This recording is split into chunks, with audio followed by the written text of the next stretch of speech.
Telangana assembly సాక్షిగా తెలంగాణ సాక్షిగా ప్రజాస్వామ్యం ఖూనీ అయింది. ప్రజాస్వామ్యం అంటూ రాజ్యాంగం పుస్తకాన్ని చేతిలో పట్టుకుని తిరిగే రాహుల్ గాంధీ పార్టీ నాయకత్వంలో ఉన్న తెలంగాణ ప్రభుత్వం, తెలంగాణలో కాంగ్రెస్ పార్టీ రాజ్యాంగాన్ని అపహాస్యం చేస్తుంది. ఎక్కడైతే పార్లమెంట్లో రాజ్యాంగాన్ని ఉల్లంఘిస్తున్నారు అని స్పీకర్ మీద అవిశ్వాస తీర్మానం పెట్టి ఆ తీర్మానం మీద ఓటింగ్ ఉన్న రోజు ఇక్కడ తెలంగాణలో అసెంబ్లీ స్పీకర్ ప్రసాద్ కుమార్ గారు తన చివరి తీర్పును వెల్లడించారు. చివరి తీర్పు ఎందుకంటున్నా అంటే ఆయన తీర్పుని దశల వారీగా వెల్లడించారు. మొత్తం 10 మంది బీఆర్ఎస్ పార్టీ బీఫామ్ మీద గెలిచిన ఎమ్మెల్యేలపై పార్టీ ఫిరాయింపులు చేసినని ఆరోపిస్తూ పిటిషన్లు ఆయన దగ్గర దాఖలైనాయో దాన్ని ఇన్స్టాల్మెంట్ల మీద ఆయన డిస్పోజ్ చేసుకుంటూ వచ్చిండ్రు. తొలుత 5 మంది ఎమ్మెల్యేలకు సంబంధించి వాళ్ళ ఫిరాయింపు పిటిషన్లను తిరస్కరించిండ్రు. ఆ తర్వాత ఒక 3 తిరస్కరించిండ్రు. చివరిగా ఈరోజు ఇంకో 2 తిరస్కరించారు. ఆ 2 ఎవరంటే Danam Nagender, Khairatabad MLA Danam Nagender, station Ghanpur MLA Kadiyam Srihari. దీంతో మొత్తం 10 మంది పార్టీ ఫిరాయించిందని బీఆర్ఎస్ ఆరోపిస్తున్న ఎమ్మెల్యేలు ఎవరు కూడా పార్టీ ఫిరాయించలేదు, వాళ్ళందరూ బీఆర్ఎస్ పార్టీలో ఉన్నారని స్పీకర్ గారు తీర్పిచ్చేసిండ్రు. వాస్తవానికి తెలంగాణ ప్రజలు, ఈ టీ న్యూస్ చూస్తున్న ప్రజలు మీకు అందరికీ తెలుసు ఆ ఎమ్మెల్యేల స్టేటస్ ఏందనేది, వాళ్ళు ఇప్పుడు ఏ పార్టీలో ఉన్నారనేది. మొదటి నుంచి తీసుకుంటూ వస్తే మొత్తం 10 మంది ఎమ్మెల్యేలు కూడా ఎక్కడికక్కడ ముఖ్యమంత్రిని కలిసి కండువా కప్పుకున్న కాడి నుంచి, పార్టీ కార్యక్రమాల్లో పాల్గొనడం కాడి నుంచి, అరికేపుడి గాంధీ అయితే ప్రతిపక్షానికి దక్కవలసిన పిఏసీ చైర్మన్ పదవిని కాంగ్రెస్ పార్టీతో లోపాయికారు ఒప్పందం కుదుర్చుకొని అక్కడ పిఏసీ చైర్మన్ పదవి పొందిండ్రు. అట్లాగే దానం నాగేందర్ అయితే విచిత్రమైన పరిస్థితి. బీఆర్ఎస్ పార్టీ బీ ఫారం మీద గెలిచిన తర్వాత ఆయన సికింద్రాబాద్ లోక్సభ ఎంపీగా కాంగ్రెస్ పార్టీ బీ ఫారం తీసుకొని పోటీ చేసిండు. అయినా ఆయన మీద సరైన ఆధారాలు లేవు. అట్లాగే కడియం శ్రీహరి కూతురు కడియం కావ్య ఎంపీగా పోటీ చేసింది. ఎంపీగా పోటీ చేసినప్పుడు కడియం శ్రీహరి కండువా కప్పుకొని బాజాప్తా కాంగ్రెస్ జెండాలున్న క్యాంపెయిన్ వెహికల్లో నిలబడి కాంగ్రెస్ పార్టీకి ఓట్లేయండి అని చెప్పేసి అని అడిగితే ఆ ఆధారాలు సరిపోవు. స్పీకర్ గారికి ఆ ఆధారాలు సరిపోనట్టుగా ఆయన చెప్పి తీర్పిచ్చినట్టుగా అనిపిస్తుంది. ఒకసారి మనం చూస్తే లోక్సభలో ఏ రకంగా కాంగ్రెస్ పార్టీ ద్వంద్వ వైఖరి అవలంబిస్తుంది, ఏ రకంగా కాంగ్రెస్ పార్టీ రాజ్యాంగాన్ని అపహాస్యం చేస్తుంది.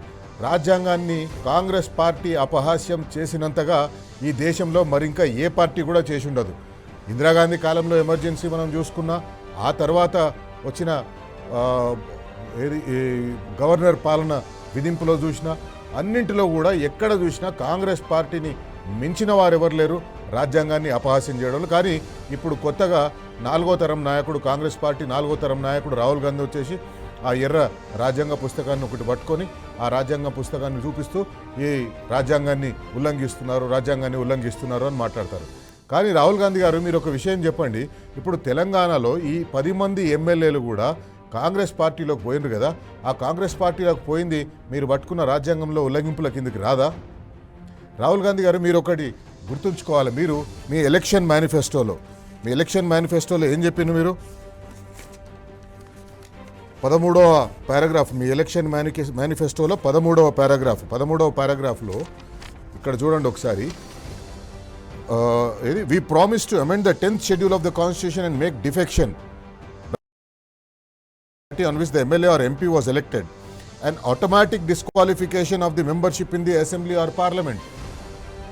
ఇది మీకు కనిపిస్తలేదా? ఈ ఒక్క పారాగ్రాఫ్, ఈ ఒక్క సెంటెన్స్ లేకపోతే ఈ ఒక్క సెక్షన్ చాలు కదా మీ మేనిఫెస్టోలో ఉన్న దాంట్లో. పార్టీ వీడిండు దానం నాగేందర్, మీరే బీ ఫారం టికెట్ ఇచ్చిండ్రు. కాంగ్రెస్ పార్టీ అధ్యక్షులు మల్లికార్జున్ ఖర్గే గారే ఆయనకు సంతకం పెట్టి బీ ఫారం ఇచ్చిండ్రు. అది మీరు సరే రాజ్యాంగాన్ని అమెండ్ చేస్తామన్నారు, అమెండ్ చేయలేదు, పర్వాలేదు, కానీ అట్లీస్ట్ మీ నైతికత ఉంటుంది కదా, మేము చెప్పిన మాట కట్టుబడి ఉండాలనేది. ఎందుకు మీరు ఆ మాట కట్టుబడి ఉండలేకపోతున్నారు? ఎందుకు? మీకు అధికారంలో ఉన్నారు, మీకు కావాల్సినంతమంది ఎమ్మెల్యేలు ఉన్నారు, అయినా కూడా ఎందుకు ఈ దిగజారుడు రాజకీయాలు చేస్తున్నారు? ఒకసారి టీ న్యూస్ ప్రేక్షకులకు గుర్తు చేయాలి కాంగ్రెస్ పార్టీ ద్వంద్వ వైఖరి ఎట్లుంటుంది అనేది. హిమాచల్ ప్రదేశ్లో కాంగ్రెస్ పార్టీ అధికారంలో ఉంది, తెలంగాణలో కూడా కాంగ్రెస్ పార్టీ అధికారంలో ఉంది. హిమాచల్ ప్రదేశ్లో 2025 ఫిబ్రవరి 27 నాడు స్పీకర్కు స్పీకర్ కుల్దీప్ సింగ్ పటానియాకు ఒక ఫిర్యాదు వచ్చింది కాంగ్రెస్ పార్టీ నుంచి. ఆ ఫిర్యాదు వచ్చింది 6 కాంగ్రెస్ పార్టీ ఎమ్మెల్యేలు, కాంగ్రెస్ పార్టీ బి ఫారం మీద గెలిచిన ఎమ్మెల్యేలు వాళ్ళు పార్టీ వ్యతిరేక కార్యక్రమాలు కాబట్టి వారిని మీరు డిస్క్వాలిఫై చేయండి అని ఫిబ్రవరి 27 నాడు ఒక పిటిషన్ పెడతారు. ఫిబ్రవరి 29 నాడు అంటే 2 రోజుల్లోనే ఆ స్పీకర్ నిర్ణయం తీసుకుంటారు, వాళ్ళందరినీ డిస్క్వాలిఫై చేస్తారు. 6 మంది కాంగ్రెస్ ఎమ్మెల్యేలని డిస్క్వాలిఫై చేస్తారు. అక్కడ 2 రోజులు తీసుకున్నారు, కానీ తెలంగాణలో 9 నెలలు తీసుకున్నారు. దాదాపు మే జూన్ 25లో కంప్లైంట్ ఇచ్చిండ్రు, స్పీకర్కి పిటిషన్ పెట్టిండ్రు, వీళ్ళు పార్టీ ఫిరాయించిండ్రు ఈ 10 మంది ఎమ్మెల్యేలని. కానీ 9 నెలల తర్వాత ఇన్స్టాల్మెంట్ల మీద జడ్జిమెంట్లు వచ్చి ఇప్పుడు ఈరోజు వాళ్ళెవరు కూడా పార్టీ ఫిరాయించలేదని. కాంగ్రెస్ పార్టీ అధికారంలో ఉన్న దగ్గర, కాంగ్రెస్ పార్టీ స్పీకర్ ఉన్న దగ్గర తమ పార్టీ ఎమ్మెల్యేలు భారతీయ జనతా పార్టీలోకి పోతే 2 రోజుల్లో నిర్ణయం తీసుకొని వాళ్ళని డిస్క్వాలిఫై చేస్తారు. అదే ఇక్కడ తెలంగాణలో కాంగ్రెస్ పార్టీ అధికారంలో ఉంది, ప్రతిపక్ష పార్టీ ఎమ్మెల్యేలను తీసుకుంటారు, వాళ్ళని డిస్క్వాలిఫై చేసేందుకు, ఆ పిటిషన్లని డిస్పోజ్ చేసేందుకు 9 నెలల టైం తీసుకున్నారు. ఇది కాంగ్రెస్ పార్టీ ద్వంద్వ వైఖరి. ఇంకొకటి ఇక్కడ గమనించవలసింది ఏంటంటే, కాంగ్రెస్ పార్టీ హిమాచల్ ప్రదేశ్లో ఈ 6 మందిని డిస్క్వాలిఫై చేసిన తర్వాత, అంటే మొత్తం 9 మందిని డిస్క్వాలిఫై చేసిన, 3 ఇండిపెండెంట్ కూడా డిస్క్వాలిఫై చేసింది. 6 మందిని డిస్క్వాలిఫై చేసిన తర్వాత ఆ బై ఎలక్షన్లు వస్తే ఆ బై ఎలక్షన్లో కేవలం 2 మాత్రమే గెలిచిండ్రు. అంటే కాంగ్రెస్ పార్టీకి సంబంధించిన వాళ్ళు మరో 4 గెలిచిండ్రు, కాంగ్రెస్ పార్టీ నుంచి ఫిరాయించిన వాళ్ళు 4 ఓడిపోయినరు. ఇక్కడ కాంగ్రెస్ పార్టీకి బహుశా అదే భయం పట్టుకుంది, ఫిరాయింపు ఎమ్మెల్యేలు గెలవరు అనేది. ఎందుకంటే హిమాచల్ ప్రదేశ్లో ఫిరాయించిన ఎమ్మెల్యేలు గెలవలేదు. 6 మంది, 9 మంది ఇండిపెండెంట్తో సహా 6 మంది, మొత్తం 9 మంది అక్కడ బై ఎలక్షన్లు వస్తే కాంగ్రెస్ పార్టీ 6 స్థానాల్లో గెలిచింది, 3 స్థానాల్లో మాత్రం కాంగ్రెస్ పార్టీ ఓడిపోయింది.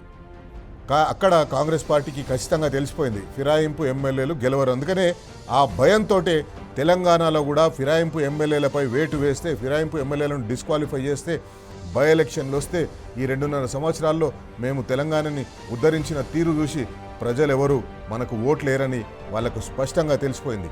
అందుకే ఆ భయంతో ఈరోజు తెలంగాణలో కాంగ్రెస్ పార్టీ ఫిరాయింపు ఎమ్మెల్యేలపై చర్యలు తీసుకోవడానికి వెనకాడింది. అనేక సందర్భాల్లో ముఖ్యమంత్రి అసెంబ్లీలోనే చెప్పిండ్రు, ఏ బై ఎలక్షన్స్ రావు, ఏం రావనేది.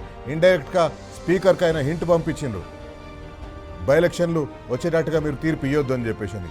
ఒకసారి తెలంగాణలో ఫిరాయింపు ఎమ్మెల్యేలకు స్పీకర్ క్లీన్ చిట్ ఇవ్వడాన్ని BRS party working president react అయినరు. BRS party working president KTR గారు ఈరోజు తెలంగాణ భవన్లో ఒక ప్రెస్ కాన్ఫరెన్స్ అడ్రస్ చేసిండ్రు. ఈ ప్రెస్ కాన్ఫరెన్స్లో ఆయన ఏంటంటే, దేశంలో బహుశా ఏ స్పీకర్ ఇవ్వనంత గొప్ప తీర్పుని మన తెలంగాణ అసెంబ్లీ స్పీకర్ ఇచ్చిండ్రు. రాజ్యాంగం పట్టుకుని దేశమంతా తిరిగే రాహుల్ తెలంగాణలో ఫిరాయింపులను ఎలా సమర్థిస్తారని కేటీఆర్ ప్రశ్నించింది. సన్మానం చేద్దాం అనుకుంటున్నాం స్పీకర్ గారికి, రాహుల్ గాంధీ గారి ఇద్దరికి బహిరంగ వేదిక మీద సన్మానం చేసి. నాకు తెలిసి భారతదేశ చరిత్రలో ఇంత అద్భుతమైన నిర్ణయం ఏ స్పీకర్ గారు తీసుకోలేదు. మా పార్టీ బీఫామ్ మీద ఎమ్మెల్యే గెలిచిండు, కాంగ్రెస్ బీఫామ్ మీద ఎంపీ కొట్లాయిండు, ఇంకేముందన్న విచారణ చేసి 2 కూడా ఎలక్షన్ కమిషన్ వెబ్సైట్లు ఉన్నాయి. ఇక అది కూడా స్పీకర్ గారు రిజెక్ట్ చేసినంటే అందుకే ఆయనకు తప్పకుండా సన్మానానికి ఆయన అర్హుడు. ఇట్లుంది పరిస్థితి ఈ దేశంలో, ప్రజలు అన్నీ చూస్తున్నారు. ఓపెన్గా బహిరంగంగా మా బీఫామ్ అంటే నిజంగా దిస్ ఇస్ బహిరంగ దాడి. ఇది ప్రజాస్వామ్యం మీద, రాజ్యాంగం మీద ఇది రాహుల్ గాంధీ చేస్తున్న దాడి. ఇందులో రాహుల్ గాంధీ అమాయకుడు నేను అనను, రేవంత్ రెడ్డి దోషి అని నేను అనను. దీన్ని చేయిస్తున్నదే రాహుల్ గాంధీ. ఏ రాహుల్ గాంధీ అయితే రాజ్యాంగం పట్టుకొని పోజులు కొడతాడో, డైలాగులు కొడతాడో, యాంటీ డిఫెక్షన్ లా తెస్తా అని చెప్పి తుక్కుగూడలో తుక్కు డైలాగులు కొట్టిండో అదే రాహుల్ గాంధీ బుద్ధి తక్కువ పని ఇది. ఆ రాహుల్ గాంధీకి ఏమైనా సిగ్గు లజ్జా ఉంటే ఆయన సమాధానం చెప్పాలి. మీరే చెప్తారు కదా, యాంటీ డిఫెక్షన్ లాని సమర్థవంతంగా అమలు చేస్తాం, మేము వెంటనే 10 రోజుల్లో ఆటోమేటిక్ డిస్క్వాలిఫికేషన్ చేస్తామని చెప్పారు రాహుల్ గాంధీ గారు. రేవంత్ రెడ్డి గారు ఏం చెప్పారు, పార్టీ మారిన వాళ్ళని రాళ్లతో కొట్టి చంపమన్నాడు. ఇప్పుడు ఎవరిని కొట్టాలా రాళ్లతో? రాహుల్ గాంధీని కొట్టాలా? పార్టీ ఫిరాయింపులపై స్పీకర్ ఇచ్చిన ఈరోజు తీర్పుపై బీఆర్ఎస్ పార్టీ పార్లమెంటరీ పార్టీ నాయకుడు కేఆర్ సురేష్ రెడ్డి కూడా స్పందించారు. పార్టీ ఫిరాయింపులపై కాంగ్రెస్ ద్వంద్వ వైఖరి అవలంబిస్తుందన్నారు. BRS MP Suresh Reddy. ఒకవైపు ఫిరాయింపుల నిరోధక చట్టాన్ని పటిష్టం చేయాలంటున్నారు రాహుల్. మరోవైపు తెలంగాణలో కాంగ్రెస్ అందుకు పూర్తి విరుద్ధంగా పనిచేస్తుందని సురేష్ రెడ్డి విమర్శించారు. తెలంగాణలో ఫిరాయింపు ఎమ్మెల్యేలకు క్లీన్ చిట్ ఇవ్వడం ప్రజాస్వామ్యానికి మంచిది కాదన్నారు. ఈ అంశాన్ని పార్లమెంట్లోనూ లేవనెత్తుతామని సురేష్ రెడ్డి స్పష్టం చేశారు. కాంగ్రెస్ పార్టీయే పార్లమెంట్లో అనేక సందర్భాల్లో వాళ్ళ పార్టీ హైకమాండ్ రాహుల్ గాంధీ గారు మిగతా పెద్దలంతా కూడా రాజ్యాంగంలో మార్పులు తీసుకొచ్చి ఈ పార్టీ మార్పిడి దానిపైన ఇంకా బలపరిచే అవసరం ఉందని వారు ఢిల్లీలో చెప్తూ ఉంటే, మరి వారి ప్రభుత్వం నడుస్తున్న తెలంగాణలో మాత్రం దానికి భిన్నంగా చాలా స్పష్టంగా మరి నిజంగా నవ్వుల పాటగా మారే పరిస్థితిని మనం అక్కడ చూస్తూ ఉన్నాం. కొన్ని కేసులు అయితే దాన్ని ఆంగ్లంలో అంటారు కదా, ఓపెన్ అండ్ షట్ కేసు అని. ఒక పార్టీ నుంచి పోటీ చేశావు, మళ్ళీ ఓ పార్టీలో జాయిన్ అయ్యావు, వేరే పార్టీ నుంచి మళ్ళీ పోటీ చేసినప్పటికి కూడా మరి అది పార్టీ మార్పిడి కింద తీసుకోలేమనే మాట చెప్పడం, మరి స్పీకర్ గారి నిర్ణయాన్ని తెలంగాణలో ఉన్న కాంగ్రెస్ పార్టీ మరి యాంటీ డిఫెక్షన్ బిల్ని నిజంగా మరి దేశ ప్రజలు నవ్వే విధంగా మరి అక్కడ పరిపాలన కొనసాగుతుందనే విషయాన్ని చాలా స్పష్టంగా. ముఖ్యమంత్రి కాకముందు రేవంత్ రెడ్డి పిసిసి అధ్యక్షుడిగా పనిచేసిండు. పిసిసి అధ్యక్షుడిగా ఆయన ఉన్నప్పుడు పార్టీ మారిన నేతలను రాళ్లతో కొట్టాలని ఆయన సుదులు పలికిండు. అదే రేవంత్ బీఆర్ఎస్ బీఫామ్పై ఎమ్మెల్యేగా గెలిచిన దానం నాగేందర్కు ఎంపీ ఎన్నికల్లో కాంగ్రెస్ టికెట్ ఇప్పించిండు. దానం తరఫున ఎన్నికల ప్రచారంలో కూడా పాల్గొన్నాడు. తెలంగాణ ప్రజలారా ఎవరిని రాళ్లతో కొట్టాలనో రేవంత్ డైలాగులు విన్నాక మీరే డిసైడ్ చేసుకోండి. పార్టీ కార్యకర్తలు చూసుకుంటూ ఊరుకోరు, ఊర్లలోకి వస్తే ఉరికించుకుంటారని చెప్పి పార్టీ ఫిరాయించిన ఎమ్మెల్యేలు చెప్తున్నా. పార్టీ ఫిరాయింపు కంటే పెద్ద నేరం లేనే లేదు. అంత పెద్ద నేరానికి పాల్పడ్డ ఈ ప్రజాప్రతినిధుల మీద 6 నెలల లోపల మరి చర్యలు తీసుకోవాలి కదా. రాజ్యాంగంలోనే ఉంది 6 నెలల లోపల అనర్హత పిటిషన్లు డిసైడ్ చేయమని. ఈ వేదిక మీద నుంచి నేను విజ్ఞప్తి చేస్తున్నా, తక్షణమే పార్టీ ఫిరాయించిన 12 మంది శాసనసభ్యులను అనర్హులుగా ప్రకటించండి. ఈ ఫిరాయింపులను ప్రోత్సహించినందుకు స్పీకర్ గారి మీద కూడా ఏమైనా క్రిమినల్ కేసులు పెట్టడానికి ఏమైనా అవకాశం ఉందేమో, దాన్ని కూడా మా న్యాయవాదులను సంప్రదించి చర్యలు తీసుకుంటాం. కాంగ్రెస్ పార్టీలో టికెట్లు పొంది గెలిచిన వాళ్ళు పార్టీ ఫిరాయిస్తే మా కార్యకర్తలకు విజ్ఞప్తి చేస్తున్నా, రాళ్లతో కొట్టి చంపండి, రాళ్లతో కొట్టి చంపండి, గ్రామ బహిష్కరణ చేయండి ఆ సన్నాసులను. నేను మరి మిమ్మల్ని అందరిని అడుగుతున్నా, ఎండకింతసేపు ఉన్నారు, దానం నాగేందర్ను ఎంత మెజార్టీతో గెలిపిస్తారు? 1,00,000నా? 1,00,000 ఖాయం కదా. జై కాంగ్రెస్. విన్నారు కదా, పిసిసి ప్రెసిడెంట్గా ఉన్నప్పుడు ముఖ్యమంత్రి రేవంత్ రెడ్డి గారు ఏమన్నారు, 6 నెలల లోపల డిసైడ్ చేయాలని ఆయనే చెప్పిండు. కానీ ఇక్కడ ఇప్పుడు వాళ్ళ అధికారంలో ఉన్నప్పుడు ఈ స్పీకర్ 9 నెలలు తీసుకున్నాడు. అట్లనే పార్టీ ఫిరాయించిన వాళ్ళని తక్షణమే డిస్క్వాలిఫై చేయాలని చెప్పేసి అన్నారు. ఏమన్నారో అక్కడ ఇప్పుడు ఏం చేస్తున్నారో మీరే చూస్తున్నారు. అయితే ఇంకొక విషయం తెలంగాణ ప్రజలకు చెప్పాలా, టీ న్యూస్ ప్రేక్షకులకు చెప్పాలా. పార్లమెంట్లో స్పీకర్ మీద అవిశ్వాస తీర్మానం పెట్టింది. స్పీకర్ మీద అవిశ్వాస తీర్మానం పెట్టిన దాంట్లో ఒక ముఖ్యమైన ఆరోపణ, రాజ్యాంగ ఉల్లంఘన జరుగుతుంది, ఈ స్పీకర్ నేతృత్వంలో రాజ్యాంగ ఉల్లంఘన జరుగుతుంది, లేదా ఈ అధికారంలో ఉన్న పార్టీ రాజ్యాంగాన్ని ఉల్లంఘిస్తుంది, డిప్యూటీ స్పీకర్ను ఇప్పటి వరకు నియమించలేదు, ఇప్పటి వరకు ఎన్నుకోలేదు సభ అని చెప్పేసి, ఇది రాజ్యాంగ ఉల్లంఘన కిందికి వస్తుందని చెప్పేసి కాంగ్రెస్ పార్టీ తరఫున మాట్లాడిన నాయకులందరూ, తరుణ్ గొగోయ్ సహా ఎంపీ కేసీ వేణుగోపాల్ కూడా ఇదే మాట అన్నారు. రాజ్యాంగ ఉల్లంఘన జరుగుతుందని రాజ్యాంగం 94 ఆర్టికల్ని కూడా వాళ్ళు తీసి చదివి చూపించిండ్రు. కానీ తెలంగాణలో ఆ పార్టీ అధికారంలో ఉంది. ఇక్కడ ఏమైంది, ఇక్కడ డిప్యూటీ స్పీకర్ ఉన్నాడా? మీకు ఎవరికైనా తెలుసా తెలంగాణ డిప్యూటీ స్పీకర్ ఎవరు? తెలంగాణలో 2.5 సంవత్సరాలుగా డిప్యూటీ స్పీకర్ లేడు. పార్లమెంట్లో డిప్యూటీ స్పీకర్ లేకపోతేనేమో రాజ్యాంగ ఉల్లంఘన, తెలంగాణలో డిప్యూటీ స్పీకర్ లేకపోతే రాజ్యాంగ ఉల్లంఘన కాదు. ఇది వాళ్ళు చేస్తున్న ద్వంద్వ వైఖరి. అందుకే బరాబర్ అడుగుదాం, తెలంగాణ ప్రజలారా రండి, కాంగ్రెస్ నేతలను, ఫిరాయింపు ఎమ్మెల్యేలను బరాబర్ అడుగుదాం. ఇంత పచ్చిగా అబద్ధాలు మాట్లాడుతున్నందుకు సిగ్గు అనిపిస్తలేదా? మీకు ఓటేసిన ప్రజలకు ముఖం ఎట్లా చూపిస్తారు? బరాబర్ అడుగుదాం.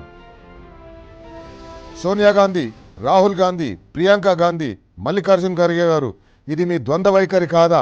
మీ మేనిఫెస్టోలో మీరేం చెప్పిండ్రు, ఇప్పుడేం చేస్తున్నారు? రాజ్యాంగం చేతిలో పట్టుకోగానే సరిపోతుందా? రాజ్యాంగం చేతిలో పట్టుకొని దాని పరువు ఎందుకు తీస్తారు? బరాబర్ అడుగుదాం.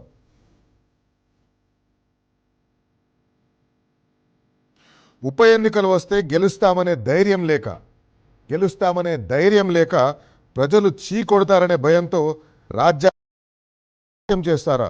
ఇప్పుడు చెప్పండి, ఎవరిని రాళ్ళతో కొట్టాలి? బరాబర్ అడుగుదాం.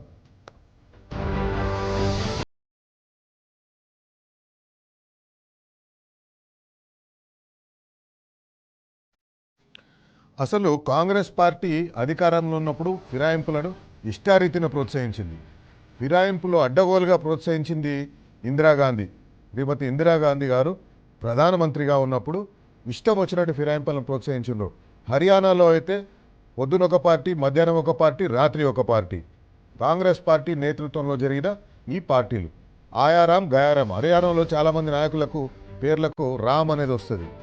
అట్లనే అప్పుడు కాంగ్రెస్ పార్టీ కూడా ఏం చేసిందంటే పొద్దున ఒక రామ్ వీళ్ళ పార్టీలకు వచ్చిండు, మధ్యాహ్నం ఒక రామ్ వీళ్ళ పార్టీలకు వెళ్ళి వేరే పార్టీకి పోయిండు, సాయంత్రానికి ఆ రామ్ మళ్ళీ వీళ్ళ పార్టీలోకి వచ్చేసిండు. ఇట్లా ఆయారాం గయారాం అనే సంస్కృతికి తెరలేపింది కాంగ్రెస్ పార్టీ. అంతెందుకు మన ఉమ్మడి రాష్ట్రంలోనే చూసినాం. 1983లో ఎన్టీ రామారావు గారు ముఖ్యమంత్రి అయిన తర్వాత ఫిరాయించిన ఎమ్మెల్యేలతోటి ప్రభుత్వాన్ని ఏర్పాటు చేపించింది. ప్రజల తిరుగుబాటు తర్వాత మళ్ళీ వెనక్కి తగ్గి మళ్ళీ ఎన్టీ రామారావు గారిని ముఖ్యమంత్రిగా చేయవలసి వచ్చింది. కాంగ్రెస్ పార్టీ అంటేనే ఫిరాయింపులు పర్యాయపదం. కాంగ్రెస్ పార్టీ ఫిరాయింపులు ఈ రెండు పర్యాయ పదాలు ఒకటి, దే బోత్ ఆర్ సినోనిమ్స్. ఇది కాంగ్రెస్ పార్టీ ద్వంద్వ వైఖరి.